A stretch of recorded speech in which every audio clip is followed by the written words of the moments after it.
I'm a painter, I'm a writer, and I'm a musician. I'm the Rookie Artist.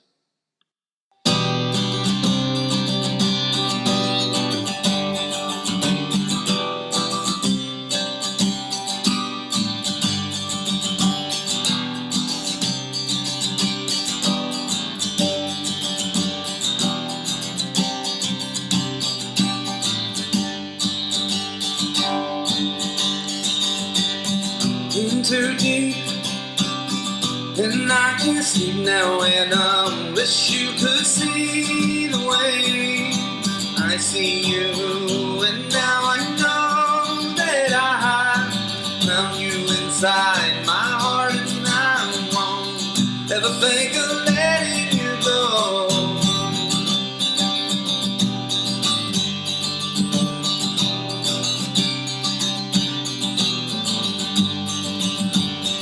Heart and soul, way too low, don't you know? You're made of gold, and now I'm here to show what you are made of, and how you will save my soul.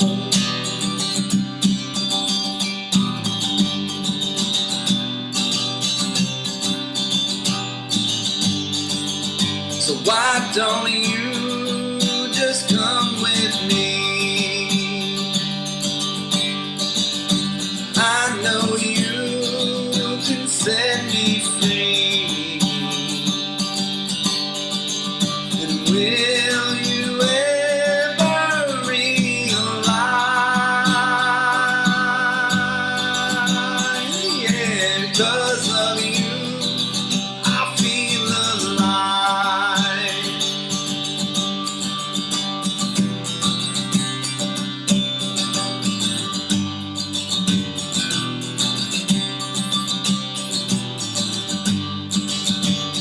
For so long, I had no breath to give. I hurt so much, I did not want to live. But now I know that I have some fight in me left. And that's just what you will get. So why don't you just come with me? I know you can set me free. And will you ever realize,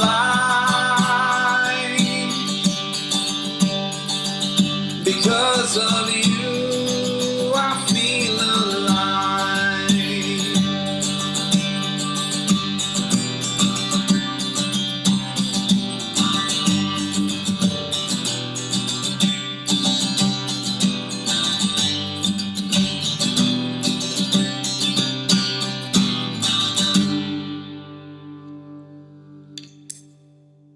Ladies and gentlemen, that's me.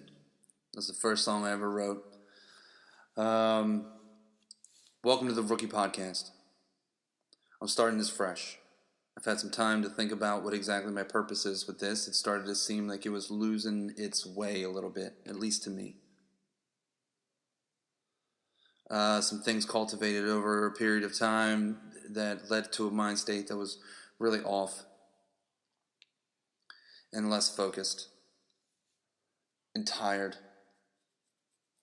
And so I had to step back and wonder really what I was doing.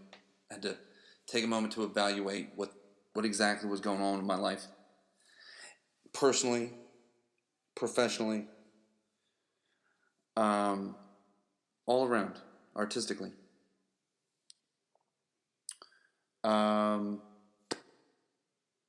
So what I realized was I'm a painter, I'm a writer, and I'm a musician. I'm the Rookie Artist. This is the Rookie Podcast.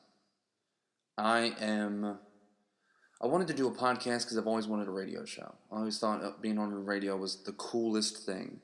And next up, we got AC/DC, Back in Black. What a monstrous smash this is. Tune in. They'll be coming into town, Angus and the boys. Caller number 7 gets next 10 tickets. That always seemed cool as shit to do. Even like a Howard Stern, where it was mostly just talk. I really liked those radio shows early in the morning, where it was mostly like 3-4 guys. They just sat around and they talked, told stupid jokes, took weird phone calls. I haven't taken any phone calls yet, but I'm not going to give out my cell phone number. But being on the radio always seemed really cool. Plus, October 15th, I had been painting for 2 years. I have been painting now for 2 years and 2 weeks. That's incredible to me. I have almost 100 pieces. I've had 3 art shows without promoting myself whatsoever, just through belief in an organization, RookiARTisT, that I belong to. Also, with help of some friends. I've been supported greatly by a bunch of friends and family members during this new journey that I've taken that they've supported. I think they supported more often than not because I am actually showing that I'm doing something, I'm committed with something. Not to say that I was never committed to something before, but I've had a lot of hobbies, as one should in life, I think. You should try to find as many things that interest you, that grab your attention as you possibly can. That's one of the joys of being alive. But I've had a lot of things that have deeply interested me for what seemed was going to be forever. And it turned out to be 6 months, a year, 2 years. Certain grandiose notions, certain career paths, certain belief systems. On a previous podcast, I've talked about how many lives I've had. I've had a lot of lives. And I'm in the middle of a beautiful one right now that I really enjoy. But I no longer have any time for hobbies because painting has pretty much overtaken most of my creative time, outlet, and to be honest, most of my creative desire is purely stems from that. Just sitting down and facing a blank canvas. Letting your imagination wander and go and be as free as possible. To be able to present something uniquely your own. It's your vision.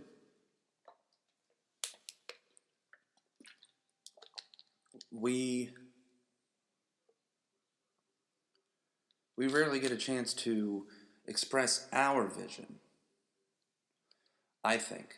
Partly because of the parts of the culture that we live in and belong to, and we have to act and appear in such a manner that you can't exactly always show who you really are, which is a good thing.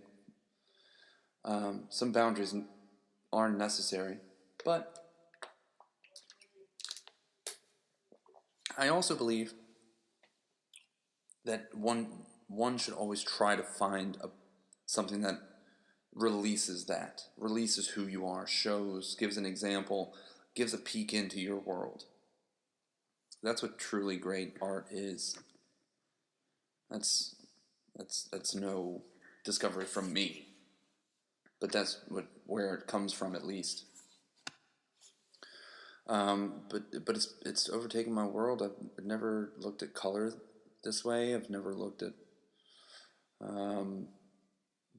shapes, structures, animals, people. Even looking more deeper into people, animals, shapes, structures, colors. Thinking about them differently than I had before. I'm a writer because in 2nd grade,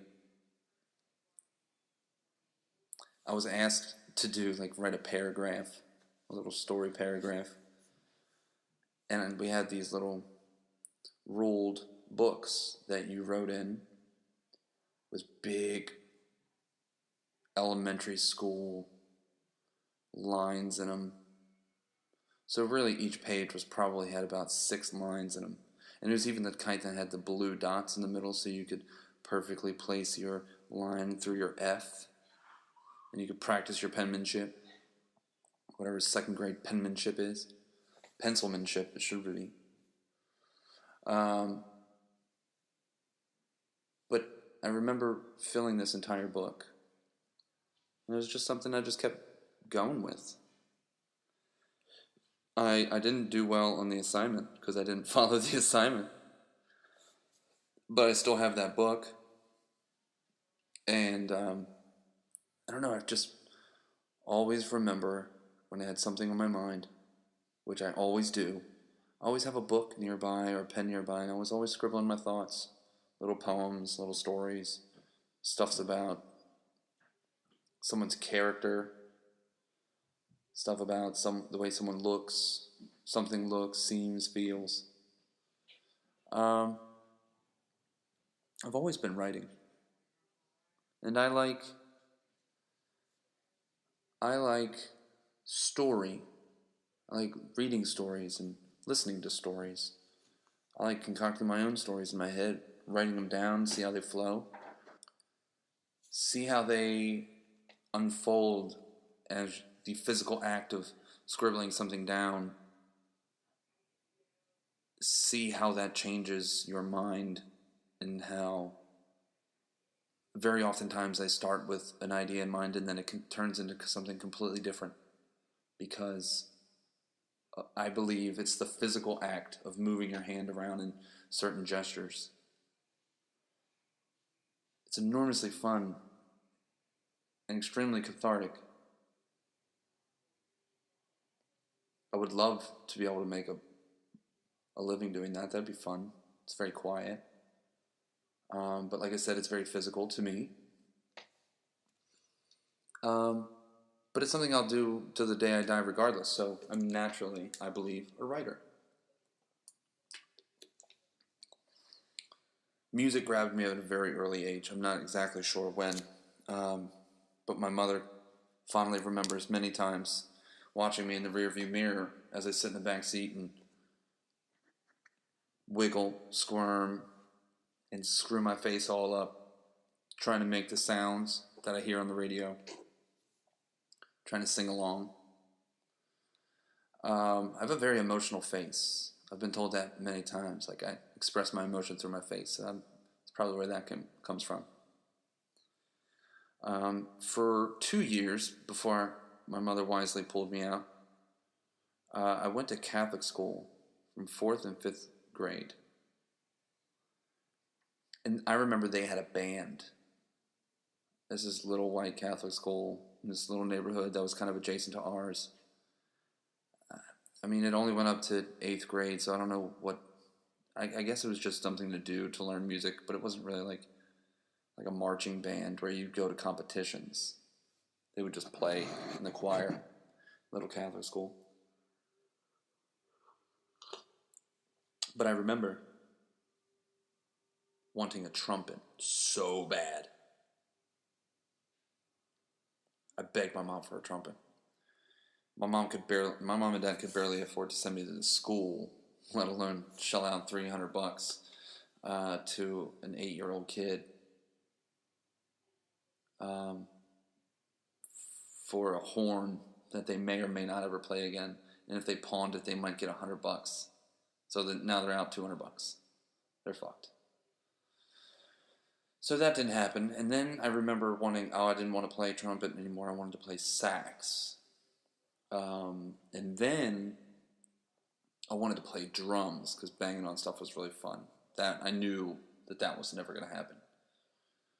And then I wanted to play piano really badly.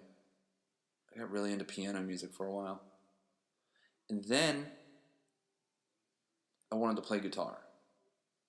My Uncle Emmett had a guitar that oh my God, I wish I had. I truly wish I had. This guitar was goddamn gorgeous. I really wish I had this goddamn guitar. But I I remember watching him play, and he was a metal kid in the late 80s and early 90s. He had long hair. He was a really good artist. He was a good drawer. He could draw like a motherfucker. I don't know if you still can. I mean, I'm pretty sure you can. I don't think you kind of lose that talent when you get it so early and you love it so much that you practice all the time. But I don't know. I haven't talked to him in quite some time. We weren't really close, but I remember he had a guitar. Other than that, I don't have any musicians in my family. I wanted to play guitar because that's all I saw with like singer-songwriters, people who could sing and play guitar and write songs. They had a guitar. I didn't know that you could play bass, you could play drums, you could write songs on piano, you could write songs on flute, you could write songs on a triangle if you want to. But I was 16 years old, so that is 1996, and for that Christmas, I got a brand new Fender Stratocaster, Squier Fender Stratocaster, but still Stratocaster nonetheless. A little 50-watt amp, strap, and I was good to go. It was royal blue. I sold that for $50. You don't sell your first guitar, dummy. Oh man, I sold that guitar for $50 because I was gonna buy this ruby red Fender Telecaster, the single cutaway. And I loved that goddamn guitar so much, but I sold it to buy an engagement ring that I regret every day. So that was the second guitar I sold. It's embarrassing. But since 16 on, for 18 years, I've been playing guitar and doing what I can to get really good and to write songs. I don't care where they go. I just like making happy notes, singing poetry to happy notes. That's all I'm trying to do. I've had dreams and goals and aspirations. I've even been a professional musician for a while, and that was a lot of fun. This is when I lived in Charlotte. Played at a couple of places. Got paid fairly well. Played the open mic scene around the way. Even got some free gigs in some gardens and played some house parties. This is when I was really on my own, away from everybody. So in a way that was really big. But very sad because the people who cared most were very far away. So, there was that. And then I moved back home from Charlotte. Spent 4 years total in Charlotte. From 22 to 26. And I moved back home to finish up school. I wanted to go to university. I wanted to be closer to my brothers and their kids. Wanted to be closer to my family. I missed everybody in my family. I had been away from Maryland for 8 years total. Traveling around, following different women to and fro. I just wanted to come back home. And I didn't really try to write as much anymore. Didn't try to write any new songs anymore. I was very depressed. Very depressed. An extremely heavy drinker to the point of blackout on a nightly basis. And I didn't practice anything at all. The most self-destructive behavior was going on. Because even if, I'm thinking, looking back, even if I wasn't drinking all the time, I still wasn't writing or playing or trying to write new music. Also, it may have made it more tolerable in retrospect, the amount of self-destruction I did, if at least I was writing or practicing or creating new music at all. I wasn't doing anything positive. Anything positive. I wasn't fucking doing anything positive. Thankfully, I never really had a predilection for hard drugs. Thankfully. Because like I hated myself so much, but for some reason booze was I don't know, it's just the easiest thing. You can catch a mellow buzz and still be conscious in a different way. Every so often. It does get so fucking expensive. I think every addiction gets expensive, but it does get so expensive. Drinking. Like, I mean, I hear heroin's addictive, but I don't know. You can drink a lot. Like, it costs a lot to drink like that. Believe me, I know. My bills didn't get paid for a long time. My credit's shit because of it. My credit, it's getting better, but it's shit because of it. But then I met this wonderful woman. And she changed my life. She saved my life. The first time. And then for a good long time we dated. We thought we were going to be cool and never get married. Live on the edge. But I started to feel that she deserved me. She deserved me. As much as she is giving to me, she deserves the same from me. So then I woke up and realized what I had in front of me. Because even though, as I met her and we started dating in the years, the drinking had slowed. It hadn't been for the same reason. It was more social now instead of self-destructive, but it was still self-destructive because I really wasn't doing anything positive still. And then I took a job because right before we got married, because I thought it would be the right thing to do. Meaning, well, you're about to get married now, so therefore you got to settle down and you got to do the right thing.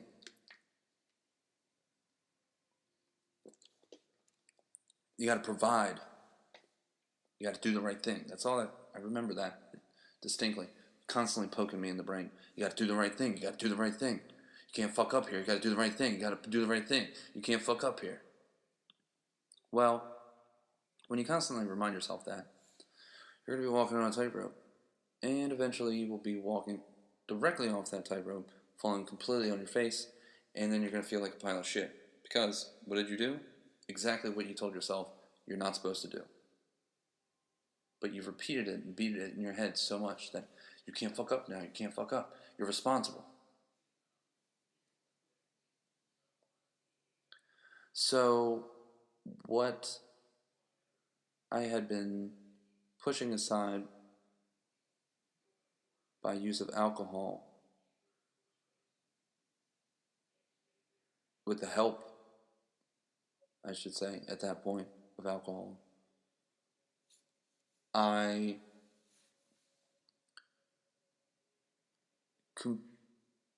completely manifested itself into like a sense of anger and disillusionment and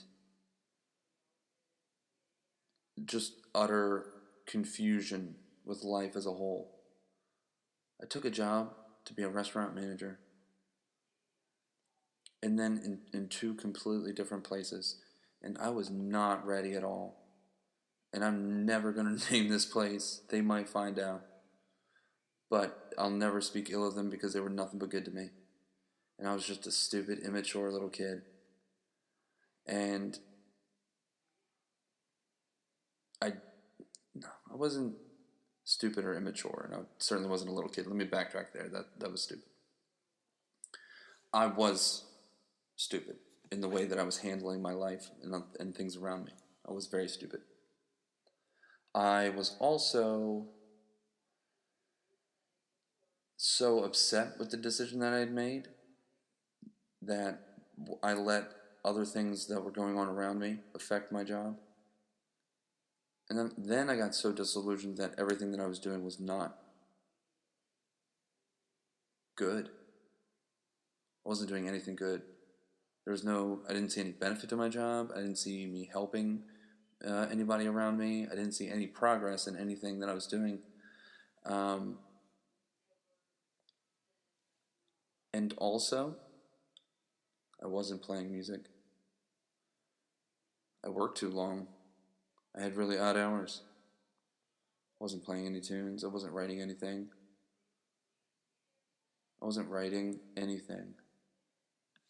And so, October 15th, 2015, my wife says, "Hey, let's go to one of those wine and paint nights." And I think, you know what? I've always wanted to paint. That seems awesome. Because for some reason or another, like, I've had friends who were painters, and I thought they were extremely cool people. I've always wanted to try it, because when you see people like my heroes, Jean-Michel Basquiat, a self-taught painter who has a crazy story, look him up. Incredible self-taught artist. You hear people like Picasso's story.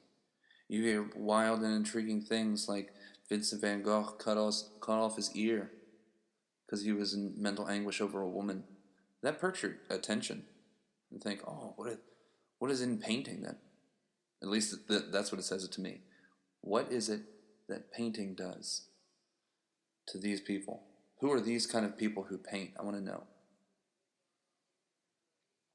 And then my world opened up. Compared to my wife's painting at this wine and paint thing, I wasn't drunk. I did have 2 beers, but I wasn't drunk. Because by that time, it had kind of like whittled down to like 2 to 4 beer, 6 beer range.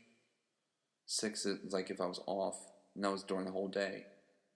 But like 2 to 4 every time we'd go out, which really wasn't that often because I was working so much. Her painting is so much better than mine still, that if you looked at my first piece, you're like, oh, this guy, he just went in and mailed it in. No, I actually really tried. I really tried to make a good, functioning piece, and it's horrendous. It's horrendous. But what I will say is I went to Home Goods the next day, and I went to go buy paint and paintbrushes and canvas, and I had no idea what I was doing, and I just started painting. I had just started painting. But it was so much fun because not only did I get to use something different that I've always wanted to do for reasons unknown still, but I'm doing it.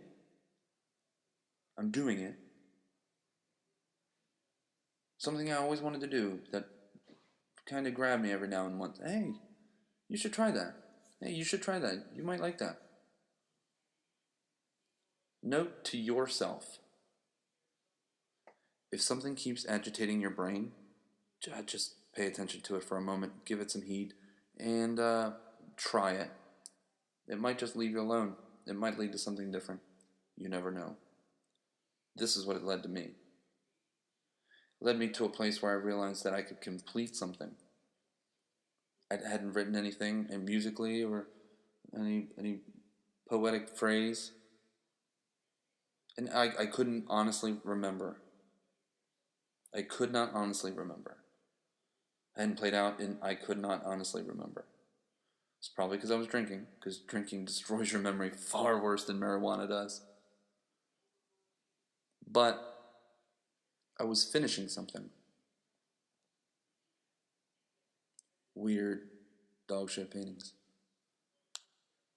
But some that I still have are actually kind of cool. I can't lie. They're kind of cool. That is amazing to me that I just picked something up and I just continue to do it. And I've been doing that almost every day. I've taken maybe at most a week off. But for the most part, one a day. Try to finish about 2 a week. Sometimes I take longer on one. Or sometimes I can paint 2 drip or splatter paints in one day. And that's pretty cathartic, even though it can destroy your bicep. Splashing and throwing paint around. It's a lot harder than it looks, people. It's very physical.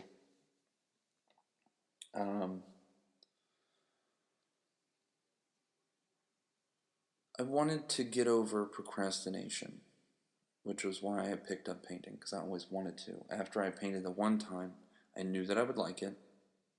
Something kept agitating me, so I knew that I would like it. Then I picked it up. Then I got over the procrastination. I realized, after I've been painting for maybe 6 months, that I'm doing something that I always said that I wanted to do, or always said that I should do, that I never did. I never took a chance to be bad. Take a chance to be bad at something for a little while. You'll learn something about yourself. I learned a lot about myself in these past 2 years. I also learned that if you start something, you can complete something. And learning can be very fun. Pay attention to everything around you.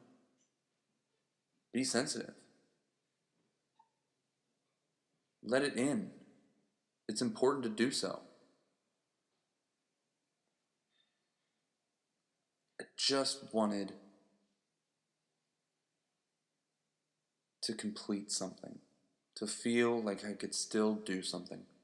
I was at such a very low point in my life. Even at that point. And believe me, not too long afterwards, it got even lower. I lost my job for the dumbest goddamn reason. My fault, not theirs.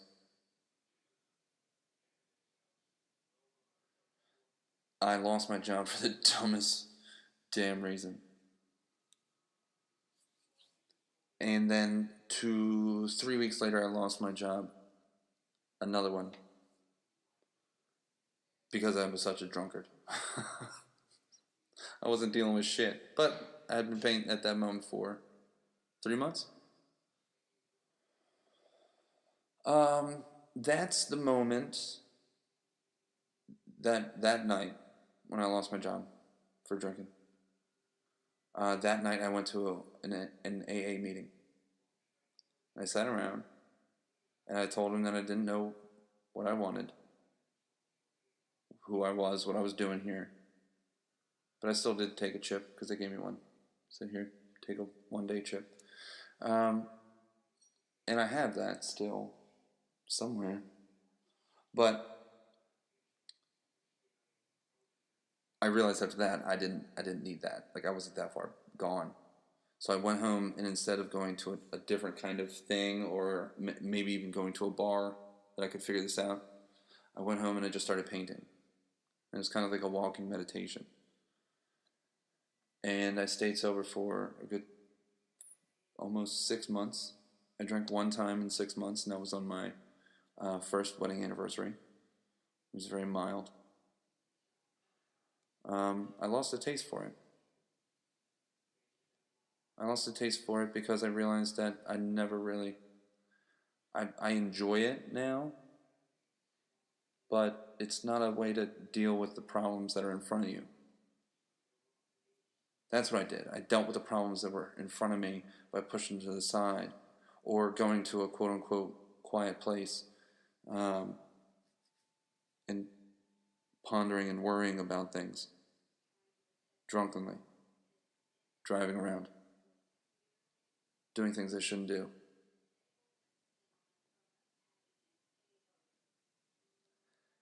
And then my painting started to get pretty good.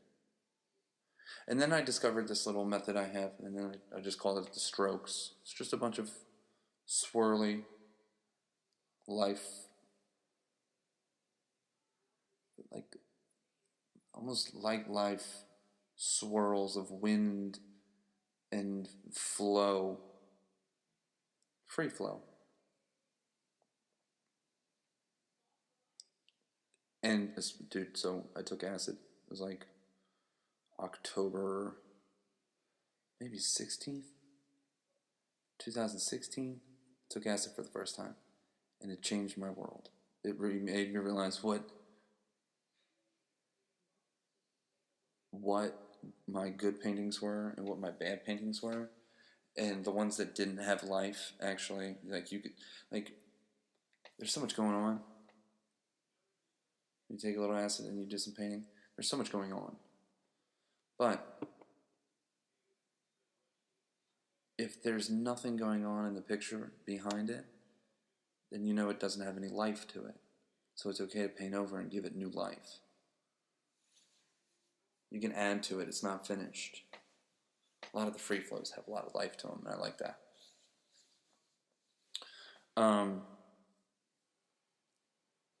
But it's October 31st. And this is the Rookie Podcast. Because I'm talking to you, the rookie, right now. Did you just enter college? Shout out to Big Dan Evans and young Jack Sessler, respectively on 2 different coasts, studying, getting their grades nice, in something that if you had to force me to go do what they're doing right now, I'd probably cry out of anxiety. I can't go for not only what they're studying. I can't go study business. I'm a retard. Also, to be like stuck at a campus studying at home, I got to get away from people sometimes. Can't be stuck. Oh my God, you're from Maryland? That is so awesome. What's it like over there? Like, I hear the crab cakes are so good. Like, are they so good? Like, do you love them? Do you miss it? Do you miss home? Do you miss being without crab cakes? Like, what is that beer with that guy with the one eye? What is that beer? Oh my God, is it so good? Do you totally love it? No. Stop talking to me. Stop fucking talking to me. Okay? Are you a rookie student? Are you going to school right now for law? Are you a rookie lawyer? Are you also a painter? Podcaster? A comedian? How long have you been doing it? Have you done one yet? If not, why not? Why haven't you painted yet? Why haven't you gone for a run? You should try it out. It's not bad. But if you've done a couple, or if you've been doing it for a couple of years, you like it, still like podcasting, still like trying to learn the flute. By the way, you're going to be a flute player for the rest of your life. I will never call you a flautist. I'm just stating the facts. I love music. I love musicians. Some of them. I'm not calling you a flautist. Sounds weird.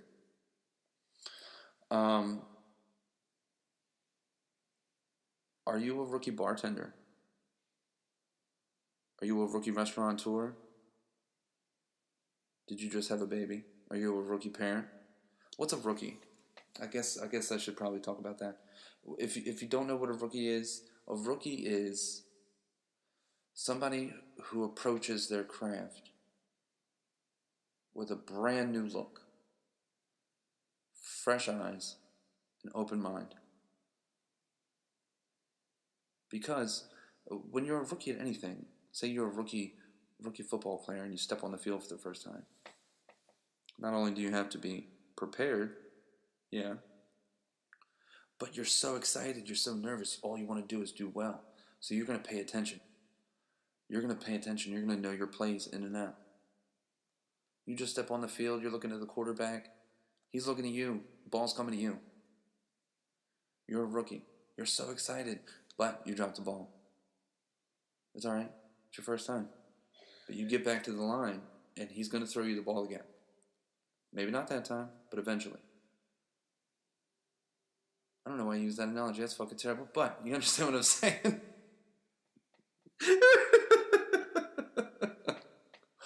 But all you want to do is just be good. And you'll do anything to be good. You'll be patient to be good. You'll be excited to be good. You always want to be fresh, energetic, even as a veteran. Even Michael Jordan practiced his ass off, even after he had multiple MVPs, championships. He was on top of the world. But what still made him be able to play when he was 40 plus, and still be all right, was because he always approached the game new, with fresh eyes. He always worked to see something in a different way, in a smarter way, in a better way. I'm an artist just because that's what I'm compelled to be. I'm compelled to create, and I think that's one of the things that makes someone an artist. You're compelled to create. You're compelled to create a believable character on stage. You're compelled to create a cake. You're compelled to lead people. You're compelled to help grow a community. You can be whatever you want to be. Whatever you're compelled to be, you should pay attention to that. Because that's what's calling you. You have all the answers inside your head. I needed to stop drinking to realize this. You have all the answers that you're looking for. Once you're quiet enough, you'll see. Drink if you want. Smoke dope if you want. I don't care. Smoke dope. What am I, 80? Smoke dope, motherfucker. That's not what an 80-year-old person says either. But whatever helps, sure. But don't let whatever helps hinder. And it can quickly do that. It can very quickly do that. It can very quickly do that. So I had not been painting a year yet. And the rookie wife and I, yes, you can be a rookie wife. She has to approach every day being with me, a crazy person, with a new way of trying to see and figure out what wildness is about to incur. The rookie wife and I lived in this little cute neighborhood in Maryland, right outside of Baltimore. And we were at my parents' house all day watching their dogs because my sister was getting married and there was a flood in her neighborhood. Right? There was a flood in her neighborhood on my sister's wedding day on June 30th. I think it was 2016. And, July 30th, excuse me. And so we had to drive all the way back, which is like 45 minutes away, because we went home. We didn't know that this had happened. We went to our apartment, realized it got flooded, we couldn't stay there. Had to drive all the way back to my parents to stay at their house. And then my wife and I get so super baked. Like, my eyes were barely open. I'm tired. And I look down at my phone, and I see that I have a message on Instagram. Hi, my name is Lindsay Coleman. I represent RookiARTisT.org. We've been following you on Instagram. We would like to know if you would like to be a part of our upcoming showcase, September 24th. I was like, huh? I did not believe this blurry-eyed vision. I did not think this was real. I thought somebody was pranking me. At this point, I probably had maybe 30 or so paintings by August. From October 15 to August 16. Yeah. I started painting bigger things. That was fascinating to go bigger. The bigger I want to paint a billboard. That's how big I want shit. Like in a way, I'm almost fascinated with corn mazes. That's how big I want to do something. But no, big stuff is fantastic. Small stuff is fun and a little intricate, but you get to see. There's so much more freedom, I think, in a bigger piece.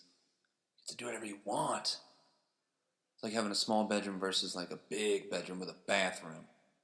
So you can blow up your bedroom and your bathroom at the same time.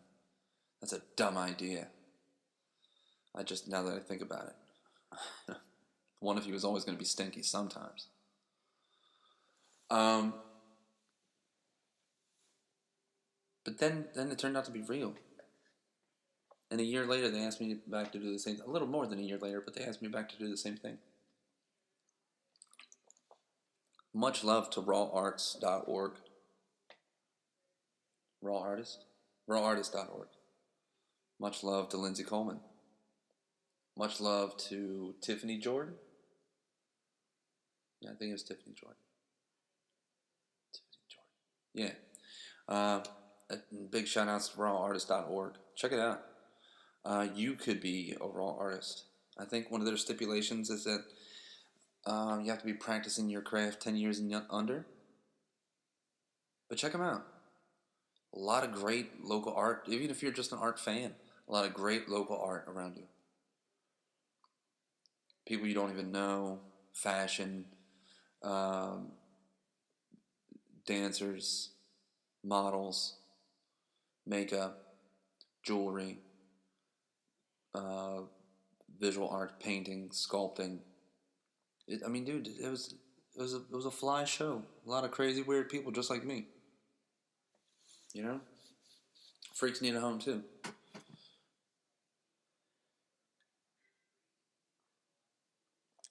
It was a bombshell. So, after that, I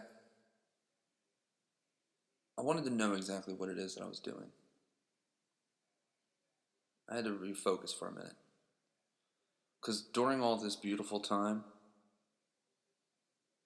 probably since that flood, things have just been up and down, up and down, up and down with such sharp irregularity.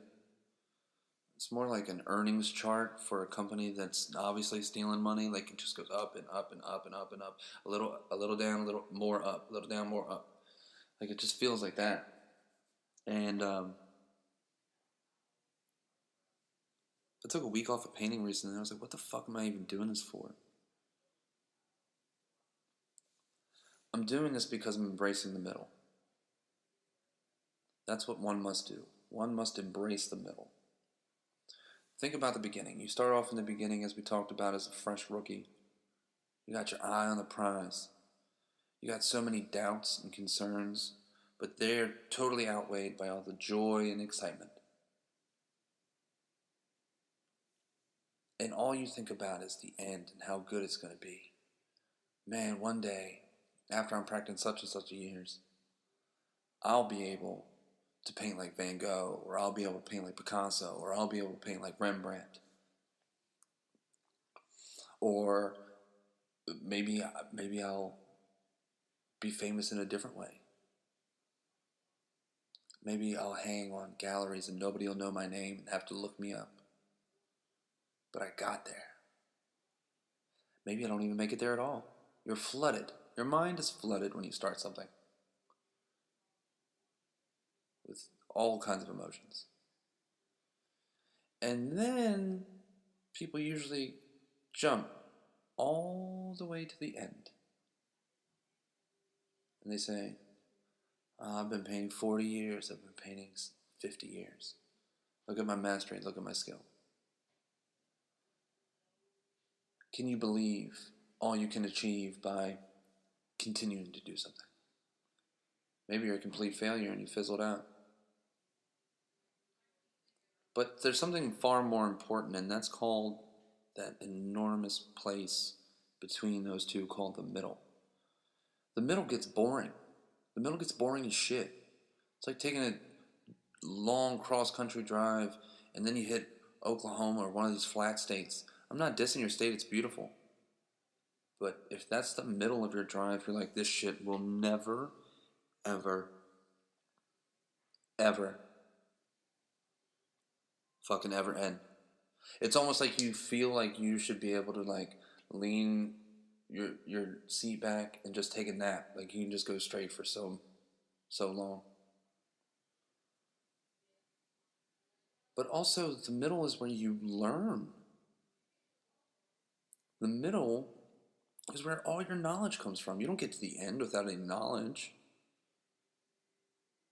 You don't get any light without the dark. You don't get any wisdom by not making any mistakes.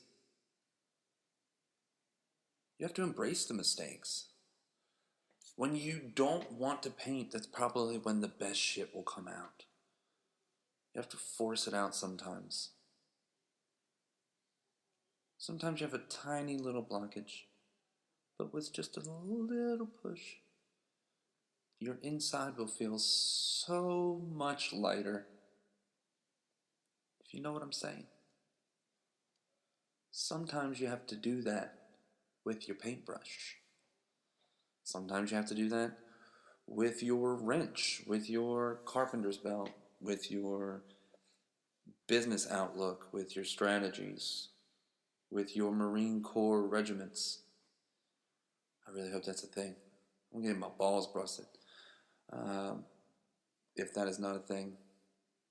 Marine regiments? Marine commands? He's in command of commands? I don't know. My brother Dave is a Marine. Shout out USMC. This is not a political podcast. This is not a military podcast. This is my fucking podcast. But he is my brother, and he does represent the baddest of the bad. So I give my hearts out to him. He can kill 5 people if he wants to. That's just, he's a thug. But he's the coolest man possible. So I really hope there's a thing called Marine regiments. But I don't know. Anyway, he's a rookie Marine, and he's been in it, I think, 16 years. He's a rookie Marine. He approaches every day, every task, with the utmost sincerity and the utmost regard. He's incredible. Approaches every day with his wife and his children the same. With any task he has to do. With any volunteer task. He's incredible. Brother Mike is helping to run a business, killing it. Killing it out there. Lead and asbestos abatement and demolition, just murder and shit. Constantly hustling, constantly thinking of better ways to improve his business, make more money. To some people, that's their art. That's his art. I couldn't do the shit he does.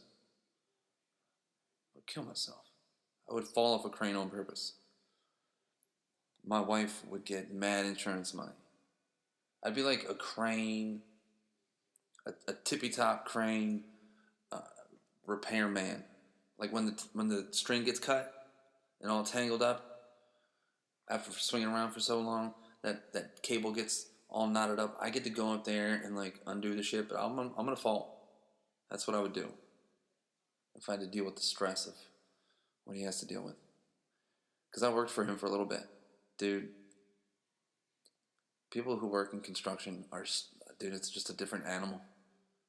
It's just a different world. People are mad gruff. And as an opposite of gruff dude, I'm not a gruff dude. But let me just tell you, it is a gruff world. That's not something I'm trying to do neither. I am trying to be the rookie artist. Approach every day brand new. And I can't get to the end if I don't embrace the middle. Sometimes I don't want to do the things I do. But I do them out of practice because I love them and I show them dedication. The same way that I do my relationships now. The same way I do myself now. By not destroying myself. By enjoying this life. I'm not going to preach that it's a gift because I don't know anything about that. But you have one. So you might as well do something. Because you never know when it's going to go away. You weren't there for the beginning. Just do something with it. But always remember to be a rookie. Never get too cocky, because then you stop learning. And if you're not learning, you're burning. That should be a saying. If I'm not lying, I'm dying. Like, that's a saying. But if you're not learning, you're burning. I don't want to. Actually, it's like I don't like violence that much. I'm not going to say if you're not learning, you're burning. I don't know. That sounds fucking ridiculous. But what does not sound ridiculous is that Tyler Skinner and his beautiful wife,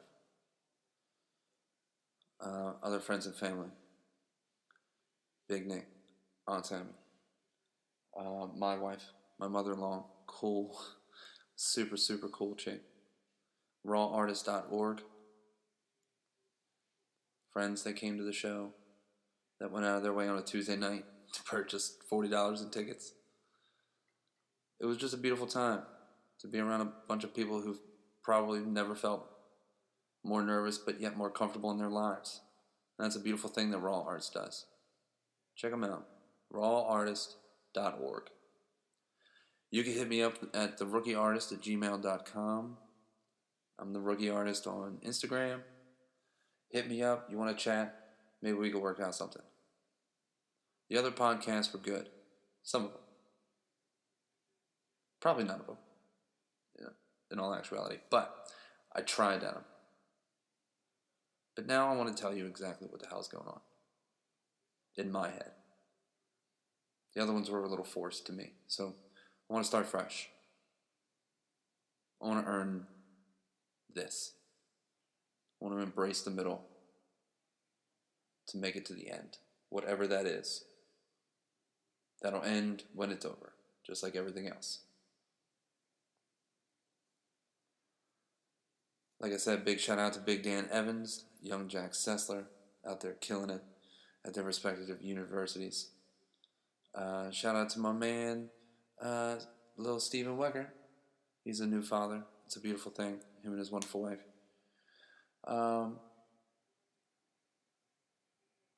Yeah.